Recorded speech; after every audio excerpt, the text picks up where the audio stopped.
And we're plugged in with Maura. I am joined today by Rob Palo. Hey. Rob. How you doing? How are ya? Thank you for having me. This has been works in the plan for a couple of months. Yeah. I'm excited. I'm so stoked. Yes. Thank you for having me. I really appreciate it. Thank you. You're our first male episode interview. That's really Hashtag cool. I'm honored. The artist formerly known as Rival. Yes. I'm so lucky. I get a copy of Rival the Comeback. Yes. This is... All right, I grew up on hip-hop, rap, mix of R&B. Right, okay. You Same know? here. Same. So when I heard your music, and I know, that's in your former professional life, I was moved by it. Thank you. I appreciate that. And it looks so exciting. It was fun. It was fun. Was it fun? I had a blast doing it. And if it wasn't for photography taking over that passion, then I probably would still be doing it. But the photography actually fits my lifestyle better now with, the wife and 2 kids and all that. So, right. But I miss it. Do you listen to your music every once in a while just to bring you back? I do. Actually, my oldest, Chloe, she likes it.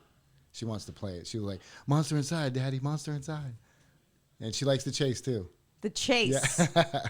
You like that one? I love The Chase. That's cool. I loved everything about it. You're like sitting down. You're in the video, which I love how your wife Kim is in the video. It's just so. Chloe was in the video too because she was. In the kitchen cooking. Yep. Okay. And in the video, you're like kind of stressing out. You got bills going on. You're chasing a professional hustle, right? Mm-hmm. And then you're at the gas station and you're just talking about how you're just trying to rise above and be professional. Yeah. So how much of your music was based off your recovery, if you have to say? I'd have to say more than half of the songs in that album right there. I mean, probably...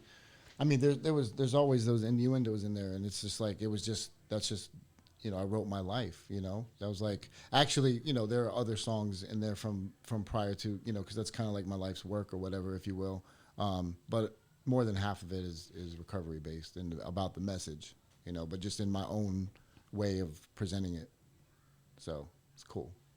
That's really cool. I have 2 children, 12 and 15, and they're into Fetty Wap and like the newer rap, right? And then I played The Chase for them and they were like, wow. My younger one, Michael, goes, "Mama, that's Rob and he's a rapper." And now he's a photographer and he's on the other side of the lens. Talk about that. What's it like to be on the other side of the lens? I like it. I like being on don't get me wrong. It was nice to be in front of the camera, and I miss performing because, you didn't get a chance to see me perform, but like that was like my thing, like the energy, like I would get the energy and then I would give the energy, and it was amazing. Like I really liked, that's probably what I missed the most is performing, just because like I just loved it. The energy was crazy. But being on the other side of the camera, I can use my artistic eye that way and capture moments, or, I'm into the night photography, and, it's all art, right? Like music writing is art, lyrics is art, the way you present it is art, and, the same thing with photography. It's definitely art, and you're putting this picture together. You're painting a picture like inside of a picture, and maybe someone gets a feeling from it, and the some of the colors that you use, certain tones can strike a feeling in somebody, and maybe the contrast in colors or the contrast between the white and the black, in the photo. So I just love it. I love it. I must love it enough because it took over the passion for the music, so, and it's been a little over 3 years now. So where does that passion come from? Did you just all of a sudden wake up and say, "Hey, I love taking pictures on my phone of all my friends and my backup, band and yada, yada, yada." You know what I mean? Like, where did you get the idea that I love the art of photography because it really is an art. It is, and thank you. You know, funny story. Me and Kimmy were going to get married. Well, we got married, but this was prior to. She wanted to buy a camera for our honeymoon. She was like, I just want to have a camera so we can take nice pictures, this, that, and the other. And that was probably in like September, October of 2018. I'm sorry, 2017. And so we bought a you know, a DSLR, Nikon D5600. I had no idea what it could do, or, you know, I had point and shoots growing up, you know, film cameras, even, you know, the ones you get developed. She was like, I just want to have this camera. And I was like, okay, fine. So I picked it up and I was looking at it and I was just like, I don't know what these buttons do. Like, this is confusing. So I started watching videos, and then I started to like play with the camera a little bit, and I started shooting things, and then I started to realize, like, wow, there's a lot of stuff that you can do with this. So by the time we got married, it was a couple, like, probably like 4 or 5 months I was watching videos, and you know, there's a way you can just shoot with the camera in auto, right? And it just does its thing, just like our phones. But there's manual settings where you adjust the triangle of exposure, right? Which is, you know, the ISO, the aperture, and the shutter speed. And I wanted to learn how to do that. So I started watching all these videos, and it was just like, I was so overwhelmed with like how much that you can actually do with a camera. We went on our honeymoon, and I started to learn how to edit, right? I started to learn how to edit, and I downloaded Lightroom, Adobe Lightroom, which most photographers use for the editing software. And that was January 15th, 2018. So it's been 3 years, actually 3 years and 3 months to the day right now, where I've been doing this. And it just, I mean, once I started to figure out how to manipulate the photo, not manipulate, but like expose the photo myself, it was just like, wow, I was blown away, and it just took off from there. Like, literally, kind of just like the music did. It just took off. Like, I just learned, and I have, like, I'm a good addict. Like, I put 110% into whatever I do, you know what I mean? So, I mean, it was just totally overwhelming, and just like, I'd like to learn. So, and like, I mean, I'm still, even three years in, I mean, I have not reached a climax of anything, because there's like, I mean, I know people that have been shooting 40 years and they still learning. Like, there's so much to it. It's so much more than what people think it is, honestly. They think, oh, just take a picture and, you know, you're good. But like, you have to control the exposure. You have to know what the lighting is all about. You have to know how to edit the photo when it's done. And it's just, I mean, you go through different waves of figuring out how to make a photo look, you know? It's like, my first photos don't look anything like they do now, right? So it's crazy. That's so impressive. They say the addicts have a mind of a brilliant person. They say we have a high IQ. They say we're very creative. So I give you a lot of props for being self-taught. Like when I played guitar, right? I had guitar lessons. I learned how to read music. That was one thing. Mm-hmm. But when I watched it on video, I picked it up so much quicker because of the learning. I feel like it's a little different now.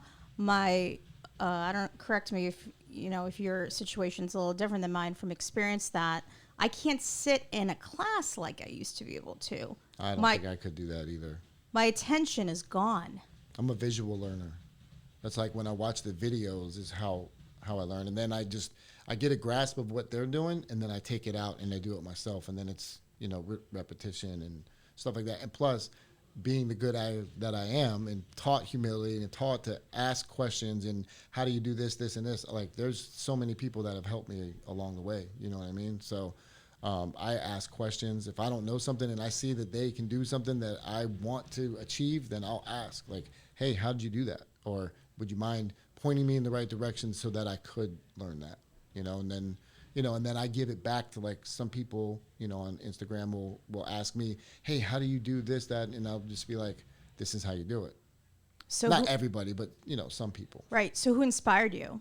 Are there photographers or right say, now, like artists in the past that have inspired you in your learning how to be a better photographer? I mean, there's too many. I mean, I see so many different images on a daily basis being on Instagram, and there's so many photographers. But I will say, actually, the person, my brother who made the beats on all of this, because everything was homegrown with Rival, he was a photographer as well. And I was actually inspired by him because he was really good. He was really good, and I just saw how he did it and like how he made the images look. You know, because you make a photo. They say you don't take a photo, you make a photo, right? So I saw how he used to make the photos, and I was intrigued by that. So definitely, probably one of my first inspirations was him. And now, I mean, I could go on and on for days with naming people, you know, of who inspire me, but it would just take too long. So, but I mean, if I have to shout a few people out from Instagram, I would say at Iconic Frames, Danny Krellin, Dan Clark, Kelly the Rocks, Cody Conk. I mean, I can just sit here and name IG names all day. So, I don't really have any like world famous photographers that I know. I just kind of just stay in my own zone. Lane. Yeah. When I first met you a couple years ago, I didn't know you very well, and then last year, not last year because the convention got canceled and rescheduled because of the virus. The year before, when we were in Orlando, you took a picture of the Bay Area Fellowship, right. and you were in the zone. There was a side of you I just saw how you professional and how you jumped right in to make sure everything was perfect. Because I was in the picture and I was standing there. And I'm one of those people that watches people that you're an entrepreneur, right? So I want to know, like, your characteristics of the job you do, right? So I was watching you, and you were very focused. Very. And people were trying to interrupt you, and you weren't having it. You were like, this has to be perfect. This could be my one shot, and it has to look great. And I looked up and noticed the lighting in the room wasn't perfect, but the picture... it was breathtaking. I actually did the best I could with that, honestly. It wasn't the best or perfect by any means, but we got it done. Now, I've seen your work is so unique to me. I've known plenty of photographers, and they paint the pretty portrait and all that, but your photos are so realistic. So where did you get the idea for these awesome cityscape? Instagram, people I'm inspired by. You see other people's stuff, and you're like, okay, well, I got an idea. I can go try this. And actually, I do have to shout out one person. Jimmy. He goes by Ace09. He's actually Jimmy Fashioner. Do you know who that is? No, I don't. He was a big inspiration, and another good friend of mine who I call like a brother is Alex M.I.M. He actually taught me a lot in the beginning. He kind of took me under his wing because I didn't really know about. I knew like composition and perspective, but he just pushed me over that edge to like give me that edge of like how to perceive things or how to like take that right angle and stuff like that. Like it really catapulted me into being a better photographer early on. So I guess he must have saw something in me that was like, hey, if you just do this, you'll be like this. And I was like, okay. I just soaked it up like a sponge. That's awesome. But yeah, it's just I don't even know. I just sometimes I'll go out with an idea in my head and I'll get it. Sometimes it's just out there, just make something happen. When it comes to the steel wall, that's like my thing. The steel wall photography, that's where I shine. That's what I like. That's what I love to do. I love to do the long exposure, the light trails, cityscape. But I love doing, the portraits, the family stuff, and the weddings. Like, I love all that stuff. I love it. So what would you do? I was thinking about this in the ride over here. What would you do if, like, RCA Records called you up and said, Rob, you are an amazing photographer. We need you to do a bunch of stuff for our record label and some media and maybe travel with us a little bit and become like a huge name in photography in the country and be the rival version of photography. How would you Well, address that? First and foremost, I you know, being an entrepreneur and a photographer, and I would say, what's your budget, first and foremost. And I would have to, you know, that would have to be something that I would have to bring back to the family and make sure, because I do have a wife and 2 kids, and I just don't know if I would leave them like that. Because that's kind of like, for me to go further with the music is I had to leave the city, right? Because I'm not saying I did everything that I possibly could have in the city, but to make it, you have to hit the road. And it just didn't fit my lifestyle at that time. So I would have to really, you know, talk it over, pray about it, and talk it over with the wife and see. Because I mean, that could be a huge opportunity, you know. But would it actually be something that I love to do, right? Like just taking, you know, I did event photography, like taking pictures of the DJs and events and stuff like that. And that's kind of what that sounds like, which would be really cool. But I don't know if that's something that I would love, honestly, if I'm being honest. Like, I love what I'm doing right now. Like, the lane that I'm in right now, I love it. I'm selling prints, I'm doing portraits, doing weddings. It's nice. I like it. I'm comfortable where I'm at right now. That's amazing, considering you have a substantial amount of time in recovery. Substantial. We're working on it just for today. Like multiple years. Yeah. Like, actually 113 months today. That's amazing. Congratulations. Cool. Thank you. I appreciate that. That's a lot of just for today's or 1 days at a time added up. But that's how I got it here, just that 1 day at a time. What was Rob like day one compared to now? Well, I was about almost 60 pounds lighter than I am now. I was about $140, $145. Cracked out, just broken. Didn't know. I was just a shell of a human. You know what I mean? I was just like a lot of us. You know, like didn't know what to do. Scared. Broke in. You know, right? No money. Broken. And I had been in and out of the program for a couple of years, and it just wasn't ready.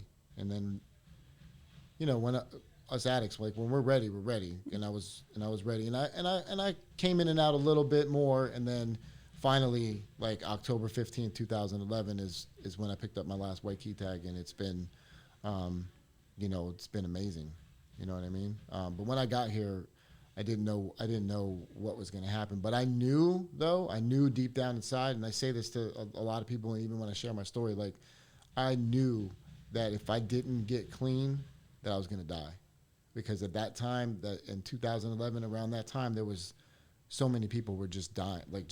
I mean, just like now. I mean, still people are dying, but like all the people that I was using with or around in the same circle were all dying, and I just knew that if I didn't get help when I did, that I probably wouldn't even be sitting here right now.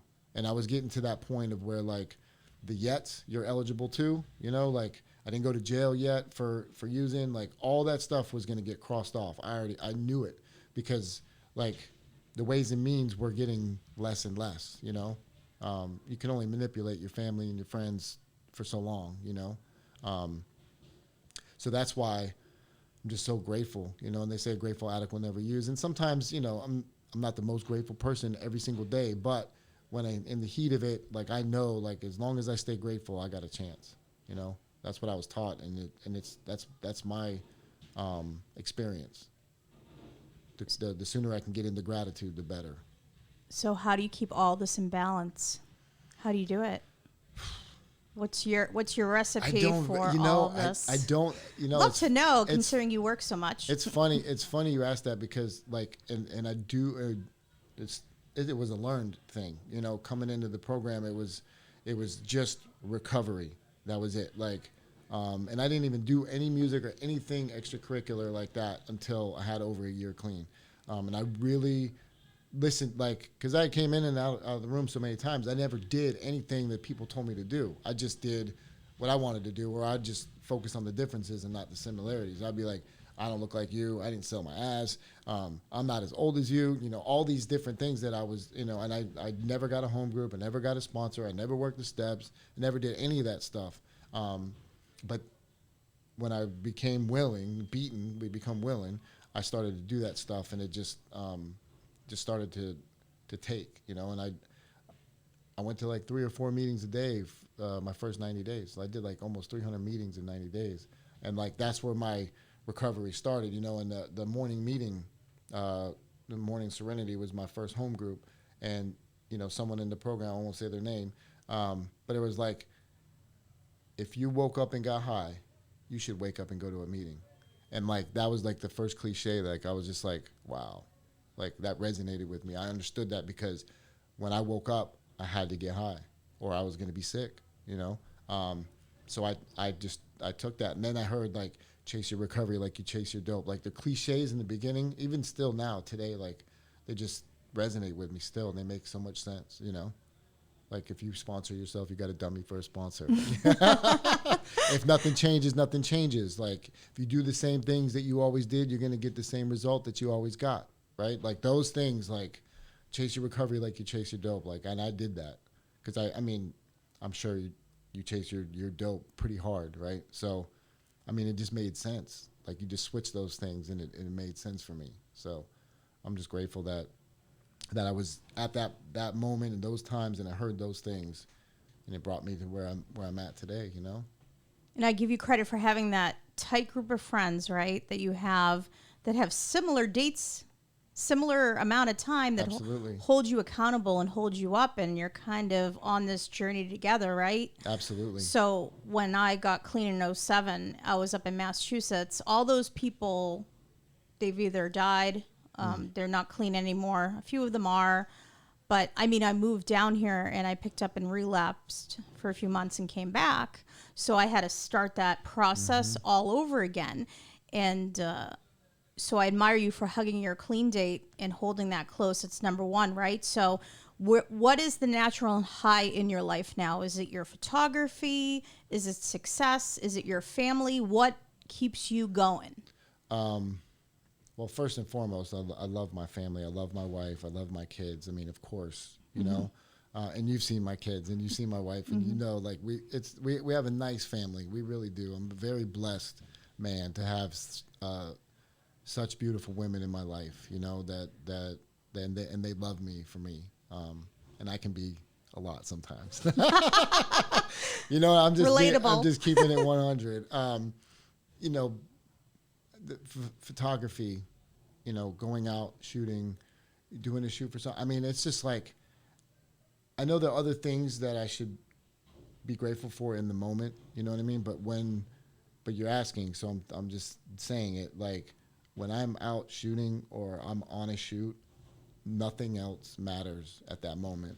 Like, especially like if I'm trying to get a shot, like that's it. Like that's all that matters. Like right then and there. I'm like, I am 100% in the moment when I'm shooting, you know, and then, you know, some days aren't as good as others, but that's just life. Right. So, but yeah, it's really, you know, doing good in my other business as well. You know, the body shop, like, of course that's nice too. That's nice too. But, the photography is where it's at. It's kind of like the same high that I got when I was performing, you know, doing the music, that same, like you're talking about a natural high, like, yeah. Like, or, you know, getting done doing a spin, if you will, and knowing, like going back to the back of the camera and looking at it and like, there we go. That's a banger. Let's go. You know, like that's just, this feels good, you know? That's awesome. So what do you think's next for you in the next 5 years? What's next? Can't wait. You know, I live my life, but just for today, you know, and I honestly don't know. I'm way further in photography than I thought I was going to be when I first started. Like, so I just kind of take it day by day, and I just want to learn. I just want to learn more. I want to be better. I want to be better tomorrow than I was today, right? In life in general, you know, and some days I fall short of that, you know, because that's just life. But in 5 years, I mean, where do I see, like with the photography and stuff? I don't know, hopefully doing big things. You know, I can't really see that right now because like I said, I focus on I just got to get through today kind of thing. That's my mentality. But hopefully, if the pattern is going the way that I think it is, I should be doing some pretty amazing stuff. Have you thought about teaching? Not really. not really. I mean, I feel like that I probably could. I feel like I need to learn more. Actually, I mean, I could probably help out the newcomer, if you will, right? Yeah. And just teach them what I've been taught. I just never really thought about it like that. You know, I don't know how that would fall into play because, you know, with balance and everything and trying to balance like, you know, the full-time job, photography, my kids, my wife, sponsees, recovery. Like, I don't know how that all balances out. I just do it and it just gets done, right? So, yeah, I kind of just lost my train of thought right there. So When do you take time for you? when I'm editing, is kind of like my me time, you know, especially if it's not for someone else, like if it's just working on, you know, stuff for me. But, you know, I take my time, you know, I pray and I do my thing. And, you know, when I'm doing my step work or doing step work with a sponsee, I don't really have that much time for me though, you know, but when like I said, like usually when the kids go down around 8:30, everybody's down, then I have my time and sometimes I just chill. Sometimes I watch videos because I have to watch videos to keep learning. So that's kind of like, I look at that as my time. So what is your website so everyone knows what it is? Well, it's not up and running yet, but Okay. you can go to robpalo.com and it'll take you to my Facebook as of right now. It should. But also on Instagram, you can find me at Rob, R-O-B _ Palo, Palo _ photography. I'm not going to spell it, just photography. So so at Rob _ Palo _ photography. You can find me on IG there. So when I conclude an episode, I give a hope shot out to someone who's listening. What would your hope shot be as far as someone that is, say, new in recovery or someone that's not in recovery that, you know, is being an entrepreneur? What kind of inspirational hope shot would you give them? All I can say is no matter what, and this is what they told me, and this has been my experience, like no matter what, just keep coming back no matter what. Keep coming back, go to a meeting, keep coming back, go to a meeting. It gets better. And that has been true for me. It has gotten better. I mean, I've been through some really cool stuff. I've been through some hard stuff in recovery, but it's also been an amazing journey, you know, and like I kept coming back, and you see where I'm at today in my life, you know, and a lot of it is because of the program, you know, and the people in it. And I know that we didn't really talk too much about it, but coming in and being with that core group of people, like getting with people that were like-minded in my support group now, like we don't talk every day, but I know because I built that foundation early on, and I spent a lot of time with people in the beginning, that helped me stay and helped me, you know, stay in recovery. Because if it wasn't for just, you know, if it wasn't for my support group, I don't know if it would have been as enticing to stay, if that makes any sense. The group of people that came in with me, you know, like it's really cool. Really cool. Well, I thank you for coming on the show today. You're welcome. You really inspire me. I appreciate that. Thank Anything you. I can do to help your photography business. I appreciate that. And I think You know? this is really, really, really awesome what you got going on here. Thanks, I'm Rob. proud of you. I'm Aw. proud of you. Seriously, you should. Means a lot. That logo is perfect. It's nice. It's a nice looking brand, plugged in with Maura Collins. I love it. Thank you so much. I wish you the best, man. Thanks for being Seriously. my friend. Thank you. You're welcome. Thank you for having me. Thank you.